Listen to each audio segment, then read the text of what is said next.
Okay, let's be honest. EA, they're not shy of getting into controversy, and this one we're going to talk about here was kind of an absolutely crazy idea in the first place. Do you guys remember the game Mercenaries 2? It was an interesting little game, and like one of the major plots was like about the Venezuela gas crisis. I mean, in 2008, this was like a really topical subject matter for a game, especially coming off of the heels of the real-world Venezuelan fuel riots. So in a surprise event, EA sent a team of promoters to a gas station in LA. They were like dressed up in like soldier uniforms, and they offered free gas to anyone who showed up, just like an attempt to kind of drum up some talk about the new Mercenaries game coming out. But here's the thing, this first event wasn't really heavily publicized. There was very little notice of the event, so no big deal. But after the, I guess what EA thought was a success, they said, let's do it again, but bigger. Let's go to London over in the UK. Let's, let people know ahead of time, and we're gonna give out 40,000 pounds worth of gasoline. Mind you, this is during a global recession where gas prices were kind of like tipping an all-time high, and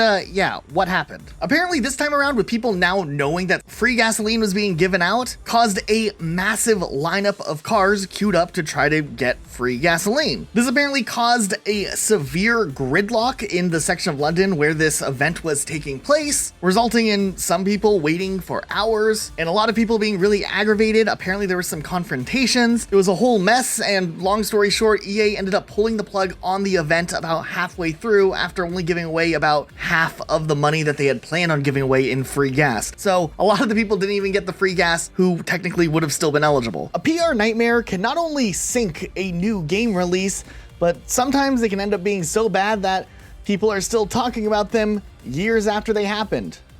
And here we are now. Now, after this happened, there was a lot of speculation. Was EA intentionally trying to be disruptive their second time around to try to generate buzz about their game? Or were they actually just clueless, trying to like put together this event that was so poorly executed? I don't know. EA's done a lot of really weird things in the past that maybe aren't the most, ethical. So, I don't know. It could go either way. Okay, so Fortnite is interesting. And Fortnite's had several little controversies over the years, but one of the ones that stands out that actually really just like reached a larger conversation on a PR scale, or maybe it was a PR disaster in itself, was definitely when Fortnite announced that they were going to be doing a special event for Martin Luther King Jr. Day. Okay, let's just stop and think for a second. There are like an infinite number of ways that this idea for an event could go very, very wrongly. There are so many paths that they could do that would just result in the event being a complete disaster. Matter of fact, there was probably only a very, very narrow path of the way that they could do a Martin Luther King Jr. Day event in like a respectful and tactful way. So it surprises me that they chose to just greenlight doing an event to any capacity in the first place. When this first was announced, I and a lot of other people thought that they were going to be adding a Martin Luther King Jr. skin to Fortnite, which, as cringy as that sounds, does kind of sound on brand for something Fortnite maybe would do for whatever reason. But the end result was not much better. They didn't do the skin, but instead they did a special creative mode event, which was like a Washington, D.C. themed museum demonstration you could participate in and look around in and learn historical context of. If this was like a virtual museum posted on a website or something, maybe that you could only access by yourself in a single player mode to get context and history right there in Fortnite, that might be a really cool platform and way to present important historical information, especially to a younger audience who might not know all of the details and context of things like this. But I gotta say, there was definitely something that just rubbed a lot of people the wrong way when like they would check out the event and there'd be, I don't know, Rick Sanchez standing next to a xenomorph from Alien at this Martin Luther King Jr. museum in Fortnite. I just feel like having the multiplayer component here just removes all of the gravity of what the museum was trying to portray and the importance of things like the I Have a Dream speech. Then on top of that, there were like people hitting emotes and doing like different types of dances at this museum, which, has like all the music effects and all that other stuff, really detracting from the message. So in response, Epic decided to disable a whole lot of the emotes that were available in Fortnite. But somehow it gets so much worse. Because Fortnite was also doing a crossover with DC Comics, they had recently added a DC Universe promo pack that had a whip crack emote, and for whatever reason, this emote was not disabled after they disabled the rest of the emotes. So then, while most of the other emotes were removed, there was still a handful of emotes, the whip crack one included, that that you still could do, and now it became one of the only emotes you could do in the MLK event. The absurdity of this whole thing is absolutely insane. And when the discussion reached more people who like weren't even necessarily like big Fortnite players, the general consensus is, wait a second, there's an MLK event in Fortnite? And what was that other thing? What is going on? I mean, on one side, I get it. Epic Games really wants to extend Fortnite as more of a platform than just a battle royale game mode. They've been working on that for years, trying to set that up. But this one, being built in creative mode, it just seemed too maybe short-sighted. Like, I mean, read your audience. You know who is playing Fortnite. I just feel like there was so many things that could have easily gone wrong that maybe they should have just like stopped and hit the brakes for a second. Okay, the mid-2000s was a really weird year for Sony. They were trying to like scramble a little bit and get their stuff going more than what they were maybe doing. The PS2 was hugely successful, so you would think anything that Sony did that was PlayStation related moving forward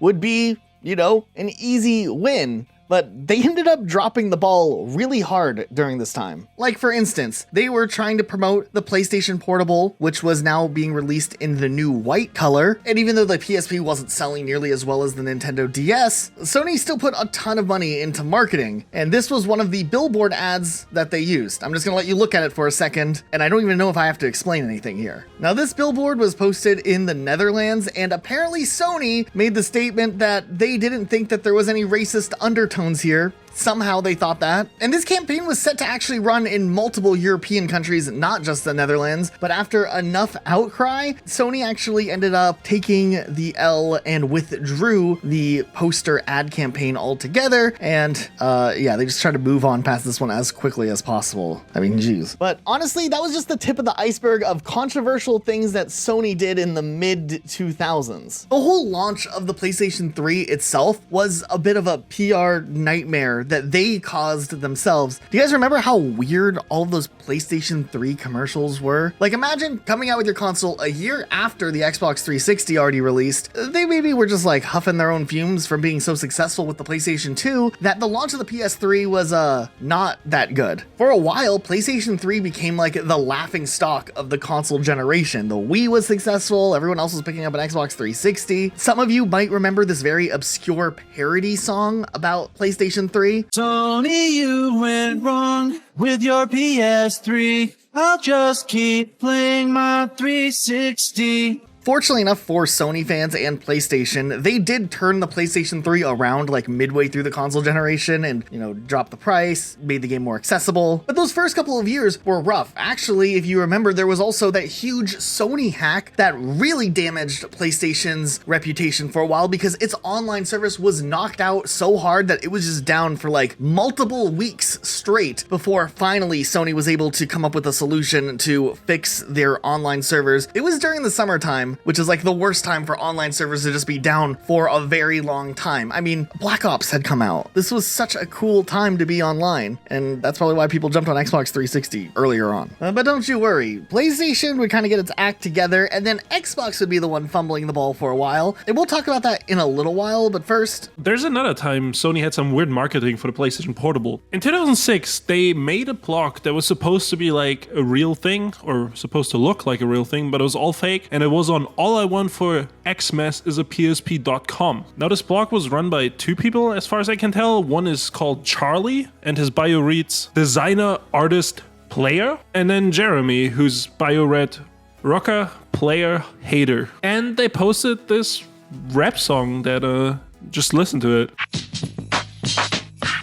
I love the big screen, so fresh and so clean. It's all in my dreams. It makes me want to scream. PSP, PSP, PSP, PSP. Now, if for a second you immerse yourself in this deep lore of All I Want for Xmas is a PSP.com, you are led to believe that this guy Charlie convinced his cousin Pete to make this rap song so his friend could get a PSP for Christmas. Here's what they said. I, Charlie, have a PSP. My friend Jeremy does not, but he wants one this year for Xmas. So we started clowning with some not so subtle hints to Jay's parents that a PSP would be the perfect gift. We created the site to spread the love to those like Jay who want a PSP. Consider us your own personal PSP hype machine, here to help you wage a holiday assault on your parents. Girl, granny, boss, whoever.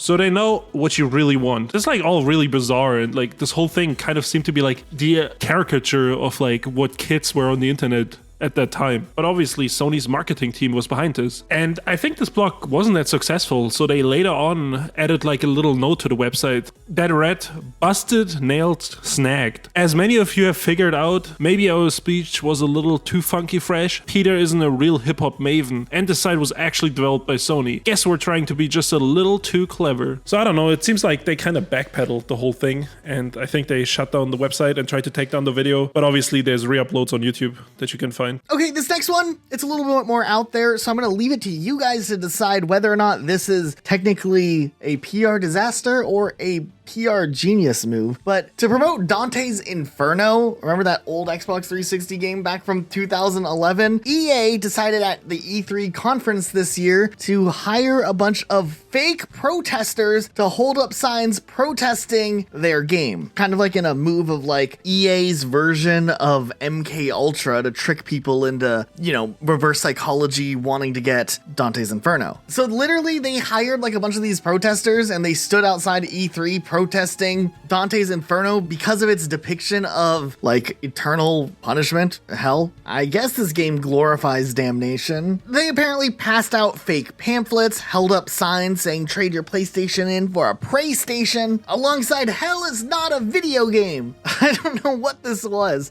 I don't know if there are any real negative outcomes of what happened here or if they got the results that they wanted, but I kind of vibed with the idea of it, oddly enough. And of course, here we are actually talking about it still years later. You know, Controversy has historically sold well for some games like Grand Theft Auto, so maybe that's what they were drumming up for? I don't know. You know, anyone here ever heard of Balloon Fest 86? It was like in Cleveland, Ohio, and they released like 1.5 million balloons, and it polluted the environment and may have indirectly led to the death of 2 people. Well, if you haven't heard of it, you could have been working at THQ Nordic in 2011 because they did something similar, and they released like 10,000 balloons in San Francisco to promote Homefront. And while 10,000 balloons is a whole lot less than 1.5 million balloons, it still ended up polluting the environment, and most of the trash ended up in the San Francisco Bay. So they had to apologize, and the marketing company that was hired to do this had to pay like a $7,000 fine. Not the smartest thing they could have done, but then again, THQ also greenlit Homefront and its sequel. Okay, then there's obviously some of the other ones that are like talked about a lot that we won't spend as much time on, but they're worth mentioning. Like we can't make a video on marketing PR disasters and not talk about the Xbox One reveal. That was such a mess. Everybody knew why this was a mess. They emphasized all of these features that the Xbox One could do without really emphasizing gaming all that much. On top of that, it actually seemed like they were making gaming harder than ever by having all of these like always on functionalities to check your license and trying to undermine the used gaming market, which still was thriving back then. The Kinect was included. It's always on, so you can watch TV. And look, there's all these gestures, but you have to buy the Kinect, and it makes it more expensive than the PlayStation 4. It just seemed like around every corner, Xbox was shooting its own brand in the foot, and PlayStation was just kind of owning them with like little wins here and there. The backlash from the Xbox One was like huge when it was first revealed, and people were not happy about it. And months later, Microsoft even said that they were going to like backpedal on some of those announcements and change some of the things to make the game console, you know, more appealing to gamers, but the damage really was done. And I think even to this day, all of these years later, 11 years later practically, the Xbox brand still is hurting because of those announcements that they made all the way back in 2013. The Xbox brand just hasn't been able to fully recover yet. And I mean, of course, there's other bad decisions they've made along the way too that contributes to that, but the big turning point where Xbox lost its magic was probably that Xbox One reveal. Now, of course, with Xbox, there's Halo, and Halo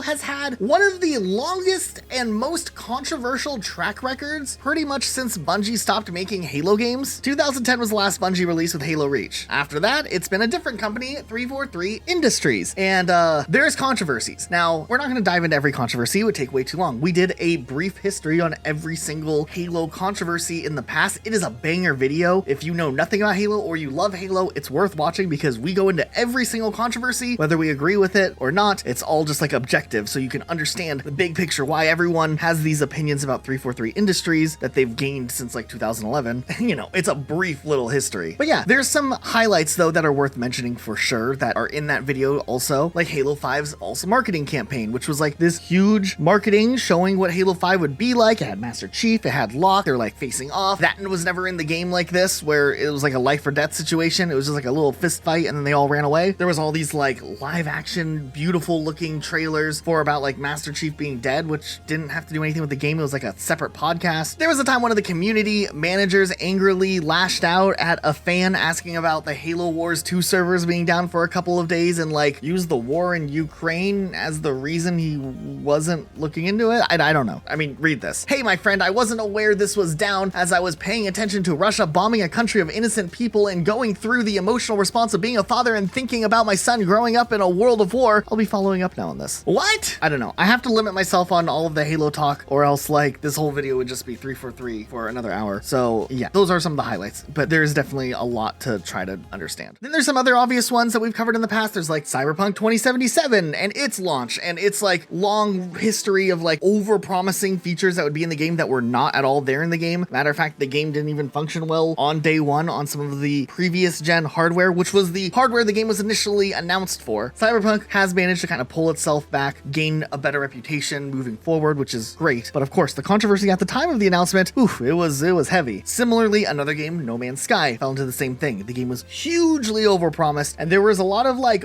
borderline misleading messages and lies being said during the pre-release phase of the game. And then like when the game released, they like slapped some stickers on to like change what the box said because there wasn't really like online features, even though they're alluded to there being online features. It was a whole mess. We've talked about these in another video as well, so we didn't want to like repeat, you know, the same topics over and over and over again necessarily. But then there are some other stories that are kind of bigger that we wanted to sit down and actually talk about because the rabbit hole that goes on with these ones are just really interesting. The first release of the Call of Duty Infinite Warfare trailer back in 2016 was one of the biggest, like, backlashes a YouTube video has ever gotten. I think at the time it was the most disliked video, and I think it might be one of the reasons why we don't have dislikes on YouTube today, because, you know, these big companies got hit with it and they didn't like it. But at the time, Call of Duty fans were so frustrated. Longtime fans were like disappointed and frustrated with the direction of the franchise. This was another no boots on the ground game. Everybody felt like the franchise strayed too far from its roots. And generally, Call of Duty wasn't in a very good spot. And it kind of just like became this big thing where everybody just disliked the Call of Duty Infinite Warfare trailer and massive amounts of people online just started hating on the game. At the time, and maybe even now, it was the biggest backlash that Activision ever faced about a Call of Duty game. And I mean, it would kind of change the franchise history because eventually we would go back to boots on the ground and we haven't seen a futuristic movement game since. I think because of partly this. Even though I personally think Infinite Warfare was fine for what it was. I mean, I wouldn't hate to have another game like this nowadays, but maybe just not that be the only thing we get, like the advanced movement type style. I can't think of a bigger PR disaster than this trailer release for Call of Duty that has ever happened. I mean, there's Call of Duty complaints all the time, but this was just kind of like an internet-wide witch hunt almost, rightfully so at the time.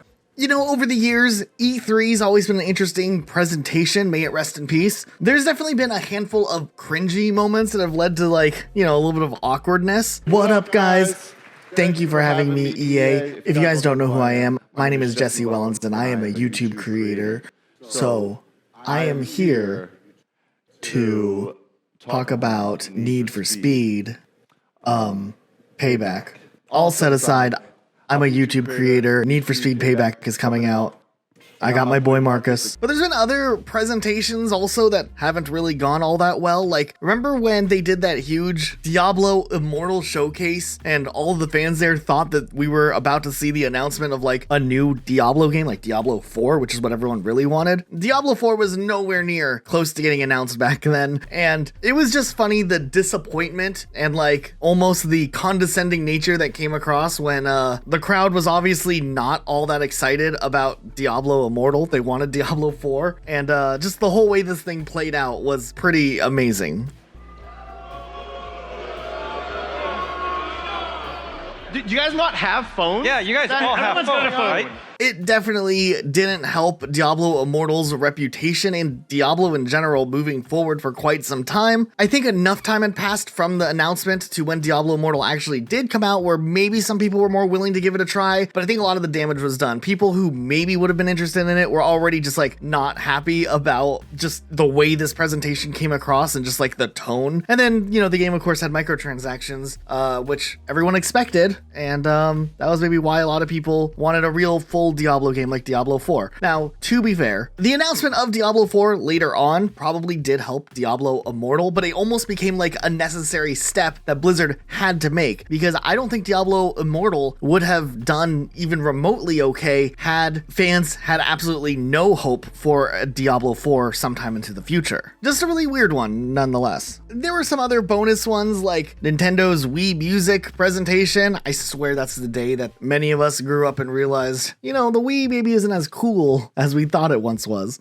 More on that later. Now, in November of last year, we talked about dead Battle Royale games that failed, and one such game was Fallout 76's Battle Royale mode. And at the time, it was just something the whole internet was kind of clowning on, that this unfinished MMO that nobody asked for, on top of everything, also was getting a BR mode. In my eyes, this moment kind of is on the same level as that whole Diablo Immortal, you guys don't have phones type thing. Just something that was so out of touch that it immediately became like this big pile of backlash from everyone, whether it be in the Fallout community or even outside. But you can learn more about the details in our previous video, but eventually they did shut down this BR mode and it's completely gone nowadays. So they took all this backlash and then like didn't even support it any further, but they still put it out for a while. But hey, at least Fallout 76 seems to be kind of up to par now, and there's actually people who play it, so good for them. Okay, so we probably won't spend as much time on this one because everyone knows about it, but Star Wars Battlefront 2, you guys remember that? Oh boy, what a mess that was. You know, the production quality of the game and the set pieces, what the game was going to provide, looked really, really promising. But as the game approached its launch, people started to kind of realize that the microtransactions of the game were looking pretty egregious, to say the least. Mind you, this game already had a $60 entry price. And then on top of that, there were microtransactions if you actually wanted to like get any of the cool characters, or if you wanted to grind for an extraordinary long amount of time to get access to a character. You know, it was pretty bad, but it really hit its peak when a user on Reddit made a post complaining about the price tag to play as a character like Darth Vader, and the EA community team themselves decided to reply to the post with the infamous, "The intent is to provide players with a sense of pride and accomplishment for unlocking different heroes." That didn't go over well with the community. Matter of fact, the backlash from this not only affected sales of Star Wars Battlefront 2 probably significantly, but also the comment itself went down as the most disliked comment in Reddit history at the time. To this day, it has negative 650,000 downvotes on that one comment alone, which is pretty insane. Now, EA would go on to overhaul the way microtransactions worked, but the game's launch was definitely a rougher start because of that, and while a community would stick on Star Wars Battlefront 2 after its launch and is still populated to this day, I don't think the Star Wars Battlefront IP as a whole would be able to easily recover from the blunder that Star Wars Battlefront 2 was. And while we don't know for certain that this is a direct correlation, we do know that at the time, Disney was in an exclusive contract with EA to produce a certain amount of Star Wars games over like a 10-year period. However, moving forward, Disney chose into not renewing the exclusivity deal, and while EA still has access to work on certain Star Wars titles, Disney also has been exploring making Star Wars games with other studios, like Ubisoft, for example. What a mess. This CEO of Gearbox Software, Randy Pitchfork, is a pretty notorious figure in the gaming space. I'd say he's best known for lying about alien colonial marines to fans and even the publisher Sega. But there's one really weird incident that happened a couple years ago that I keep seeing brought up every time this guy is in the news. Which, to be fair, he hasn't been in the news for anything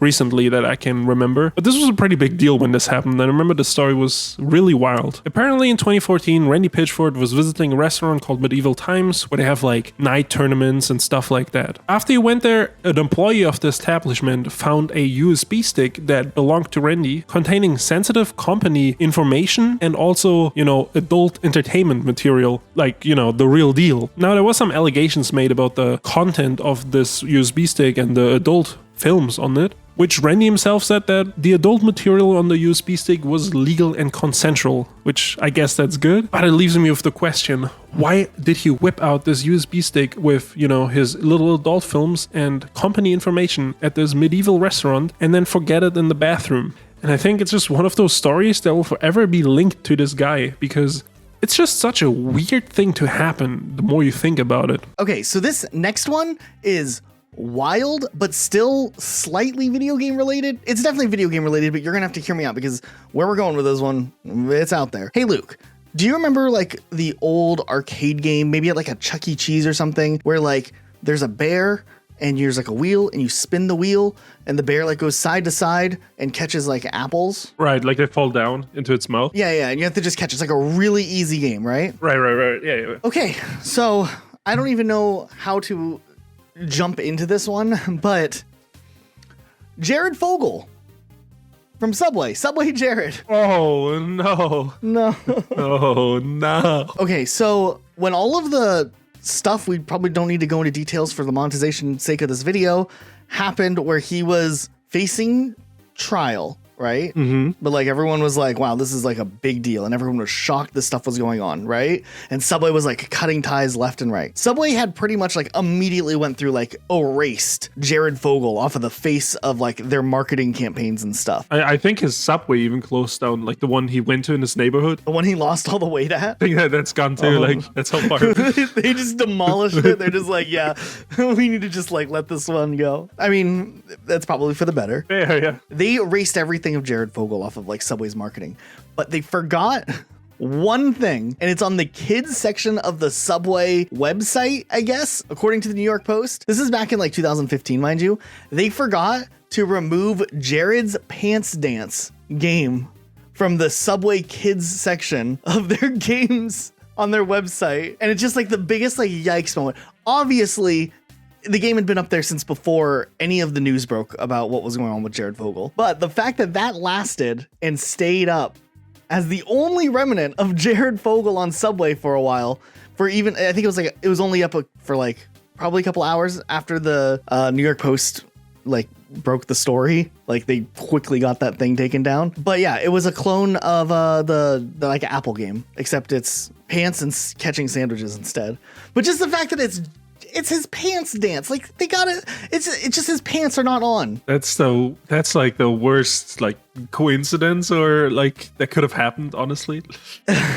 I mean, it would have been more forgivable if they like left a picture of him somewhere on the site, but the fact they left Jared's pants dance. Yeah. Of all things. The last remnant. Yeah. I tried to find the game. I couldn't find any footage of the game. Lost media? It might be lost media. The website's not up anymore. I couldn't find anything on YouTube, but there are pictures of the game, so it definitely did exist. Yeah, maybe we need to make a post to the lost media wiki.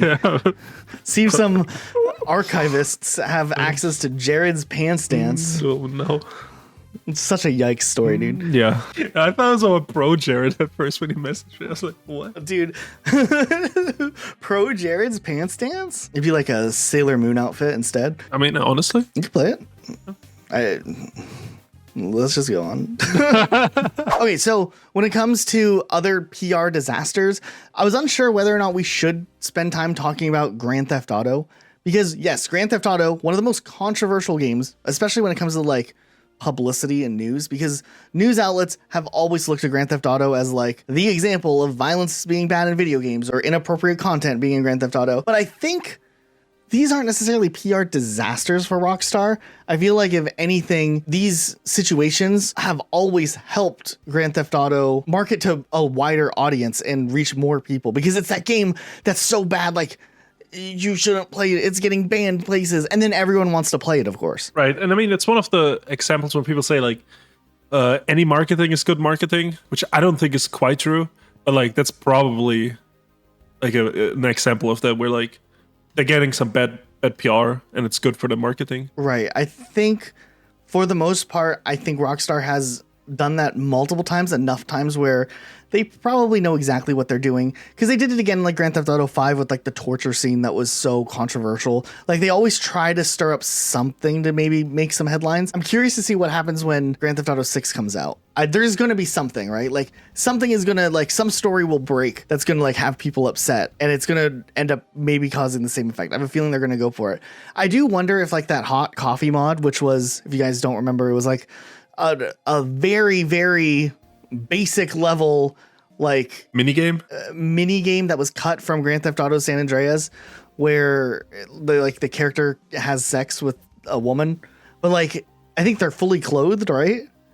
Or mostly, partially fully clothed. I think so, or or maybe it's like a cloud or some like sensor bar or something. It's like 2 polygons, like just like yeah. I mean, like it's PS2 graphics. Yeah, and it's not available unless you modify your game with like a cheat code, right? And that ended up getting the game an adults only rating, and it got pulled from stores. I do wonder if that is the only one of like some of the controversies that maybe they didn't intend to, like they didn't purposely plant. Like that would be like a financial hit, having to recall games to get them relisted. But I feel like a lot of the other ones, like the overly violent stuff, the torture scenes, stuff like that were in the other games, I feel like all of that was like, they kind of like planted it there. I think the hot coffee mod, like they probably wanted to push the boundaries, and then they weren't sure and they kind of canceled it. That's probably what happened.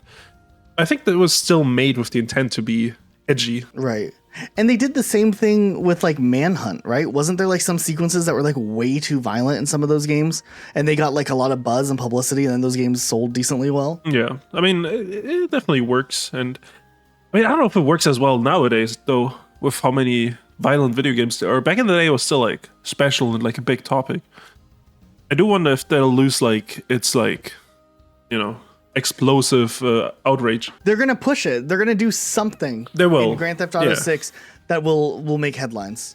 They will for sure, yeah. But I could probably come up with some ideas of like some really controversial topics that they could touch on that we probably don't want to talk about because they get demonetized if we just start pitching ideas of how bad could it get. You know what I mean? But if you use your imagination, like they could easily like tackle subjects that are very sensitive nowadays in the Grand Theft Auto story and generate those headlines. There were some other ones that we thought about talking about, but like we've talked about them on the channel before, like The Day Before, which you guys all know. It was that game that was like maybe not even in existence when it was supposed to originally come out, and then it was like quickly thrown together over the course of however many months, allegedly. People called it a scam from the beginning, and I mean, it was a scam in the end too, right? Look at where we are now. The game is fully delisted. It's gone. Everybody got their refunds, I think. Do you wish you would have played it? You know, kind of, yeah. But like, it was a money investment. It was like $30 or maybe even $40. It did have that paywall, that entry fee, to get to experience the high quality art that was that game. I probably could have hit up Rash and like borrowed his Steam account and played it, but like, that's a lot of work too. Just to play The Day Before. But I mean, hey, it's a very unique story. I mean, here we are still talking about it. Our conversation about this game is probably longer than the game actually was playable. Like, if you cut it all together. Not really, but like, you know what I mean. Or at least like unique gameplay experiences. Like, we're getting pretty close, yeah. Yo, dude, you want to see how big the doors are in Germany? Sure.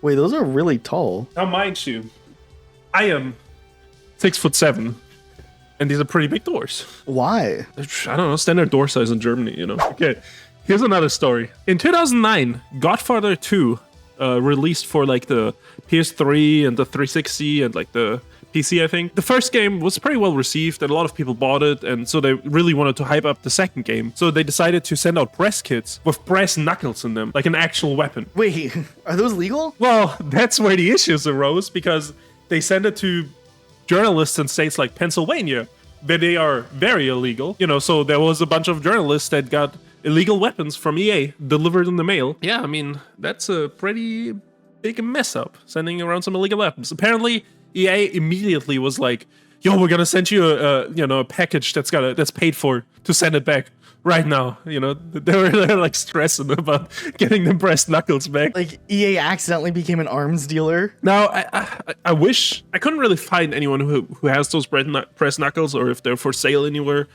Because I mean, they were just limited press kits, but that's a pretty wild story. That would be really valuable if you still had those brass knuckles and you're in a state that like I guess brass knuckles are legal. Are there states where brass knuckles are legal? I feel like there aren't. I don't think they're legal here. I mean, I'm not buying any brass knuckles unless EA sends them to me. But I mean, they weren't that special, but just gold brass knuckles. I guess they fit with the theme of the Godfather too. I mean, pretty cool gift, I guess. I guess. I'm still comprehending you being like, you're not going to get any brass knuckles unless EA sends them to you.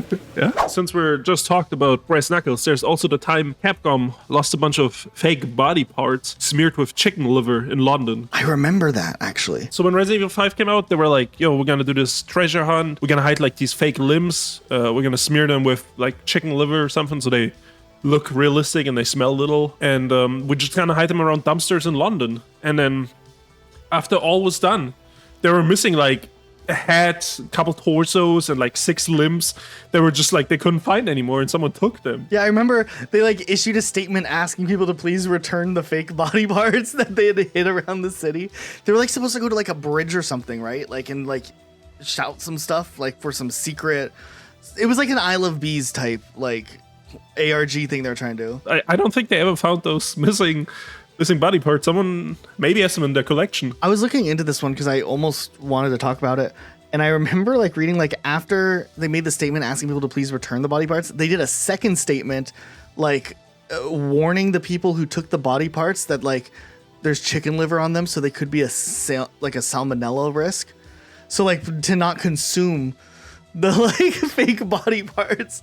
Like they like made, because I guess if someone found the body parts and then ate them and they contracted like salmonella poisoning or however that works, I don't know, they would be liable. They really used to go all out for these video game promotions back in the mid to late 2000s. I feel like we don't see stuff like that anymore. I mean, probably because of this, like, I don't know, stuff like this. Yeah, I guess you're right. Now, like, we're lucky to see like a Burger King skin in Call of Duty if we're lucky.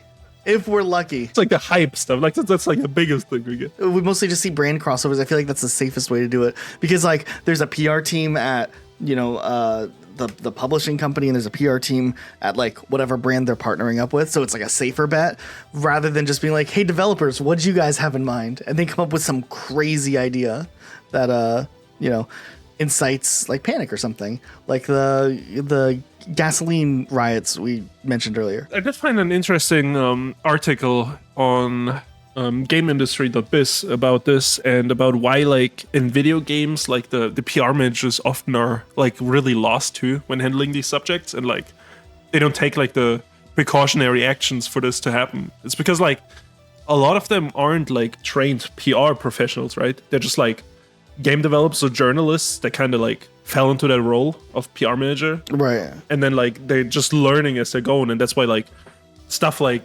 you know, these bad ideas get through because, you know, they haven't really learned how to deal with like, or how to like classify what's good and what's bad in a way. Because like you wouldn't see like Walmart do something like this, you know, or like a more classic corporation, you know. It's just like always these video game companies. Do you think I Love Bees, which is, if you guys don't know what I Love Bees is, it was like the first like well, not the first, but one of the biggest viral marketing campaigns for Halo 2, where like it was like an alternate reality story, and there was like a website being hacked, and this huge secret narrative that all like led up to Halo 2's release, and it was hugely successful. I wonder if like that made all these game companies be like, that's what we got to do. That's what we got to do next. And that's why we saw some crazy ideas, people trying to one up each other to the point where we are now. Yeah. And I mean, like, it does seem like whenever they do, they just immediately backpedal. Yeah. Like, we're sorry. I Love Bees set the bar pretty high. And I mean, it was very well organized and really well thought out.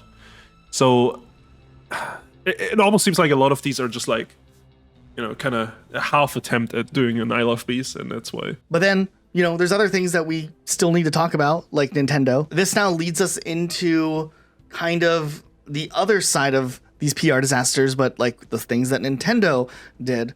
And like I mentioned earlier, there is a video over on our other channel, Rocket Elijah, where we looked at Nintendo PR disasters. So if you want to check that out, there'll be a link in the description to our other channel. The video will be out in like a couple of days from the upload date on this. But by the time most of you are watching this, it's probably already out. But if you're a little early, like in the first couple of days, it takes It takes a couple days to get these videos done. So maybe check that out. And yeah, I think it'd be cool. We collaborated with ourselves. How cool are we? Oh, dude, we made it. We collaborated with made Rocket it. Elijah, dude. Heck yeah. Hell. So I think that's pretty much everything that we wanted to talk about. I feel pretty good about this video. If you enjoyed this video, you like watching this, you like our banter, I guess, maybe hit the like button, maybe comment, let us know. We're still, this podcast section that we kind of do to move into things towards the end of the video. We were unsure if we wanted to keep doing it long term, but I have fun doing it. And I think that, Luke, you kind of like it. No, I think we're also getting better over time and, more fluid in doing it. So, hey, we'll just keep working on it and see where it goes. And then I promise in the future, I'll try to pronounce Assassin's Creed names better. But we'll, cut me some slack. We'll move into it eventually. I mean, it's a little my fault too, because I do know how to pronounce it, and I didn't really pay attention to how he was pronouncing it. I was just like, oh, whatever. Listen, SEO is just a different character, maybe. SEO, like search engine optimization. Yeah. Okay. He's the secret Assassin's Creed character that's YouTube been forgotten. assassin. Anyways, guys, make sure you're subscribed with notifications on. Huge shout out to our patrons also supporting our channel. We really appreciate you if you want to have your name in one of our videos and you can kind of help out as a producer type credit. You can throw a couple bucks our way. Easy peasy. But otherwise, that's it for today. Thanks so much for watching. We'll see you guys next time with a new video. Bye-bye. Bye.